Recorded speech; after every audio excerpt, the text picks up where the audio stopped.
उम्र गुजरेगी इम्तिहान में क्या, दाग ही देंगे मुझको दान में क्या। मेरी हर बात बेअसर ही रही, नुक्स है कुछ मेरे बयान में क्या। मुझको तो कोई टोकता भी नहीं, यही होता है ख़ानदान में क्या। अपनी महरूमियाँ छुपाते हैं हम गरीबों की आन बान में क्या।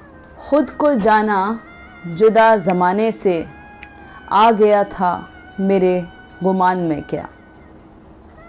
शाम ही से दुकानें दीद है बंद, नहीं नुकसान तक दुकान में क्या। खामोशी कह रही है कान में क्या, आ रहा है मेरे गुमान में क्या। दिल की आते हैं जिसको ध्यान बहुत, खुद भी आता है अपने ध्यान में क्या। वो मिले तो ये पूछना है मुझे, अब भी हूँ मैं तेरी अमान में क्या। यूं जो तकता है आसमान को तू, कोई रहता है आसमान में क्या। ये मुझे चैन क्यों नहीं पड़ता, एक ही शख्स था जहान में क्या। दोस्तों, अगर आपको जॉनी इलिया साहब की ये गज़ल पसंद आई तो इस वीडियो को लाइक और चैनल को सब्सक्राइब करके मेरी हौसला अफजाई कीजिए। बहुत बहुत शुक्रिया।